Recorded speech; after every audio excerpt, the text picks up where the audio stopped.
الإمام الحافظ الحجة أمير المؤمنين في الحديث أبي عبد الله محمد بن إسماعيل بن إبراهيم بن المغيرة بن بردزبة الجعفي اليماني رحمه الله تعالى أنه قال بسم الله الرحمن الرحيم باب كيف كان بدء الوحي إلى رسول الله صلى الله عليه وسلم. امام بخاری رحمۃ اللہ علیہ نے پہلا باب رسول اللہ صلی اللہ علیہ وسلم پر وحی کے آغاز کیسے ہوا اور وحی کا نزول کی کیا کیفیت تھی اس کو بیان کرنے کے لیے امام صاحب نے اس بات کو ذکر کیا ہے. اور آیت کریمہ انا اوحینا الیک کہ ہم نے آپ کی جانب وحی کی ٹھیک اسی طرح جس طرح سے کی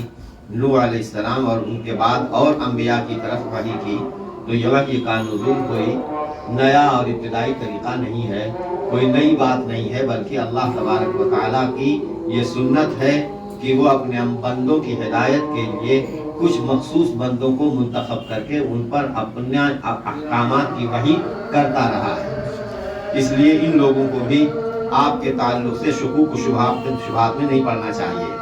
باقی اب آگے جو حدیثیں آئیں گی ان حدیثوں سے پہلی حدیث تصحیح نیت کی امام بخاری رحمۃ اللہ علیہ نے پیش کی. یہ امت کو تلقین کرنے کے لیے، ہم لوگوں کو اس بات پر نصیحت متنبہ کرنے کے لیے کہ ہم اپنی نیت درست کر لیں. نیت درست کر لیں گے. تصحیح نیت یہ بنیادی چیز ہے کامیابی کی، اور جیسی نیت ہوگی اسی کے مطابق اللہ تبارک و تعالیٰ کے یہاں اجر مرتب ہوگا. آدمی بڑی سے بڑی عبادت کو نیت خراب کرنے کی وجہ سے ضائع کر لیتا ہے، اور چھوٹے سے چھوٹے عمل کو نیت درست کر کے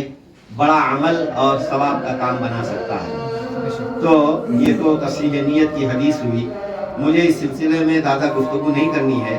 مجھے تو صرف یہ بتانا، یہ میں نے صرف اس لیے یہ پڑھوایا کہ تاکہ اتنا پڑھ لیں گے آپ تو پھر اس کی بنیاد پر میں آپ کو حدیث کی روایت کرنے کی اجازت دے دوں گا. آپ کے جو اساتذہ کرام ہیں یقیناً ان میں سے کئی ایک مجھ سے بڑے ہیں، ان کی سند بھی مجھ سے عالی ہے. کوئی ضروری نہیں ہے کہ میرے ذریعے سے جو آپ کو سند ملے وہ عالی ہی ہو. وہ آپ کو جو سند ملی ہوئی ہے اس سند سے بعض دفعہ نازل بھی ہو سکتی ہے، لیکن چونکہ سندوں کا حصول اور سند کے ذریعے سے نبی کریم صلی اللہ علیہ وسلم کے اقوال، افعال و تقریرات کو روایت کرنا اس امت کی خصوصیت ہے. اس لیے امت محمدیہ نے سند کے ساتھ بھی بہت اہتمام کا معاملہ کیا ہے. نبی کریم صلی اللہ علیہ وسلم کی احادیث کو مصنفین کتب نے تو اپنی سند کے ساتھ اپنی کتابوں میں ذکر کیا ہی ہے، اس کے علاوہ ان کی کتابوں کو پھر سند کے ساتھ آگے منتقل کیا گیا ہے. ہمارے اساتذہ یہ جو حدیث کی کتابیں ہیں سب ہمارے اساتذہ کے پاس سند متصل کے ساتھ مصنفین کی کتب تک اس کی سند موجود ہے اور وہ اس کو روایت کرتے ہیں. میں نے صحیح بخاری شریف اپنے شیخ حضرت مولانا نصیر احمد خان صاحب رحمۃ اللہ علیہ سے جلد اول اور اپنے شیخ مولانا عبدالحق صاحب اعظمی رحمۃ اللہ علیہ سے جلد ثانی پڑھی ہے. یہ دونوں حضرات شاگرد تھے شیخ العرب والعجم مولانا حسین احمد مدنی رحمۃ اللہ علیہ سے. کہ ابھی مولانا حسین المدنی رحمۃ اللہ علیہ نے حضرت شیخ الہند سے، انہوں نے حضرت نانوتوی سے، انہوں نے حضرت مولانا شاہ عبد الغنی مجددی سے، اور انہوں نے حضرت شاہ اسحاق سے، اور انہوں نے حضرت شاہ عبدالعزیز سے، اور انہوں نے اپنے والد حضرت شاہ ولی اللہ محدث دہلوی رحمۃ اللہ علیہ سے، اور پھر شاہ ولی اللہ کے آگے کی سند جو ہے وہ کتاب کے شروع میں لکھی بھی ہوئی ہے. اور اس میں بھی اسی طریقے سے صحیح مسلم شریف ہے، ہم نے اپنے دو استاد سے پڑھا، مولانا قمر الدین صاحب مدث اللہ سے اور حضرت مولانا نعمت اللہ صاحب مدث اللہ سے، اور یہ دونوں حضرات جو ہیں علامہ بلیاوی رحمۃ اللہ علیہ سے، اور پھر اس کے بعد ان کی سند اور علامہ بلیاوی حضرت شیخ الہند رحمۃ اللہ علیہ سے. اس طریقے سے یہ سند جاتی ہے. تو جتنی بھی دورے کی یہ کتابیں ہیں ہم نے جو اساتذہ سے پڑھی ہیں وہ ان کے اساتذہ یہاں تک کہ وہ سند شاہ ولی اللہ تک رحمۃ اللہ علیہ تک پہنچتی ہے اور پھر آگے چلتی ہے. مزید ان حضرات کو اور بھی کچھ مشائخ حدیث سے اجازتیں حاصل ہیں، ان سندوں سے بھی ہم لوگوں کو انہوں نے اجازتیں دے رکھی ہیں. الغرض اسی طریقے سے حضرت مولانا عاشق الہی بلند شہری رحمۃ اللہ علیہ، مولانا عاشق الہی برنی رحمۃ اللہ علیہ، ان کی کتاب ہے العناقید الغالیہ. اس سے پہلے میں بتا دوں کہ یہ ہمارے دورے کی کتابوں کی جو سندیں ہیں ان سندوں کو آپ کے یہاں کے ایک بڑے عالم مولانا روح الامین صاحب نے الکلام المفید فی تحریر الاسانید کے نام سے کتاب لکھی ہے، اس میں اپنی سب سندوں کا ذکر کیا ہے اور سندوں کے رجال جو ہیں ان کے تراجم بھی انہوں نے پیش کیے ہیں، تو آپ اس تمام سندوں کو ہماری دیکھ سکتے ہیں اور ان رجال کے تراجم بھی وہاں معلوم کر سکتے ہیں۔ اسی طریقے سے حضرت مولانا عاشق الہی برنی رحمۃ اللہ علیہ نے ان کو جتنے مشائخ سے حدیث کی اجازت حاصل ہے، جتنی کتابوں کی، سب انہوں نے اپنی ایک کتاب جو ہے العناقید الغالیہ فی تحریر الاسانید العالیہ، اس میں انہوں نے ذکر کیا ہے اور سند کے رجال پر وہ بھی تراجم بھی لکھے ہیں۔ انہوں نے بھی العناقید العالیہ غالیہ میں مذکور تمام سندوں کے ساتھ جن جن کتابوں کی روایت کی اجازت یا سماع ان کو حاصل ہے، ان سب کی اجازت انہوں نے مجھے مرحمت فرمائی ہے، تو میں مولانا عاشق الہی صاحب کی سند سے بھی ان کتب ستہ اور کتب ستہ کے علاوہ اور بھی بہت سی کتابیں جو اس میں ذکر کی گئی ہیں ان کو روایت کرنے کی آپ کو اجازت دیتا ہوں۔ اسی طریقے سے رسالۃ الاوائل جو شیخ سعید سنبل کا رسالہ ہے، جس میں حدیث کی 42 کتابوں کی سندیں اپنے سے لے کر انہوں نے ذکر کی ہیں، اس رسالے کی روایت بھی مجھ کو حاصل ہے۔ حضرت مولانا حبیب الرحمن محدث اعظمی رحمۃ اللہ علیہ سے ڈائریکٹ تو نہیں، ان کے شاگرد مولانا ضیاء العابدین صاحب سے، انہوں نے حضرت مولانا حبیب الرحمن صاحب سے، انہوں نے مولانا عبدالغفار مولوی سے، اور پھر انہوں نے اس طریقے سے ان کی سند مولانا شیخ عبدالحق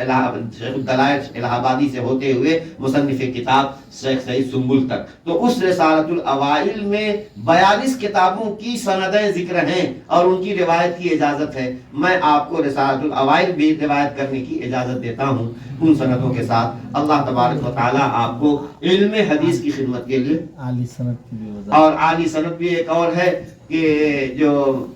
یعنی ہمارے جو اکابر کی جو سندیں ہیں، یہ سندیں تو شاہ اسحاق تک پہنچتی ہیں، بیچ میں 2-3 واسطہ زائد ہو جاتا ہے۔ ایک سند جو ہے مولانا عبدالرشید نعمانی کے سے مولانا روح الامین صاحب نے ذکر کی ہے، اور مولانا عبدالرشید نعمانی نے مولانا حیدر حسن ٹوکی سے حدیث کی اجازت حاصل کی۔ مولانا حیدر حسن ٹوکی کے ایک شاگرد ٹوکی ہی کے ہیں حکیم محمد احمد حسن صاحب، وہ جے پور میں رہتے تھے،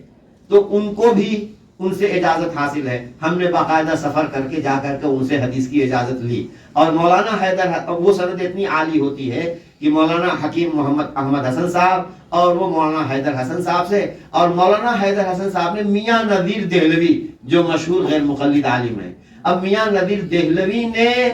شاہ اسحاق رحمۃ اللہ علیہ سے، تو گویا مولانا حیدر حسن صاحب جو ہیں وہ حضرت نانوتوی کے برابر ہو جاتے ہیں، حضرت نانوتوی کے برابر ہو جاتے ہیں۔ گویا کہ اس طریقے سے بہت کم واسطے سے ہم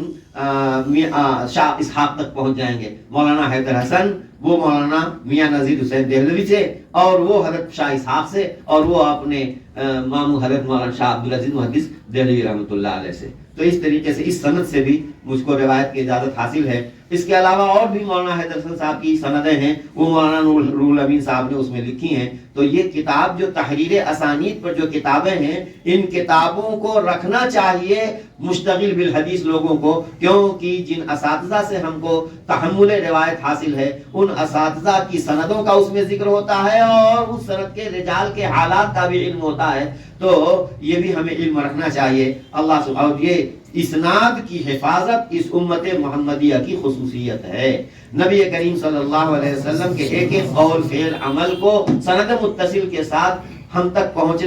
پہنچا ہے، اور اس کی وجہ یہی ہے کہ اس امت نے سند کا اعتناء اور اہتمام کیا ہے۔ پچھلی قوموں کا حال تو یہ ہے کہ ان کے نبی کے احوال جمع کرنے والوں اور نبی کے درمیان 200 تک کا اسپیس اور فاصلہ موجود ہے۔ ظاہر اتنا لمبا انقطاع یہ صرف امت محمدیہ کی خصوصیت ہے کہ نبی سے لے کر کے ہم تک وہ آپ کے ایک ایک قول و فعل کو بالکل کڑی در کڑی کہ ہر ایک نے اپنے اوپر والے سے سنا ہے، اپنے بعد والے کو بیان کیا ہے۔ تو یہ سلسلے اسناد تسلسل کے ساتھ اس امت محمدیہ کے آخری فرد تک نبی پاک صلی اللہ علیہ وسلم کی احادیث سند متصل کے ساتھ پہنچ رہی ہیں، جس کا یہ انتظام ہوا ہے، اور اسی لیے آپ اس مدرسے کے اندر پڑھ بھی رہے ہیں کہ سند متصل کے ساتھ نبی کریم صلی اللہ علیہ وسلم کے اقوال و افعال آپ تک پہنچ جائیں۔ اللہ سبحانہ و تعالی ہم سب کو علم نافع عطا فرمائے، اور آپ کو خاص طور سے علم حدیث سے اشتغال اور علم حدیث کی خدمت کی سعادت عطا فرمائے۔ وآخر دعوانا الحمدللہ رب العالمین۔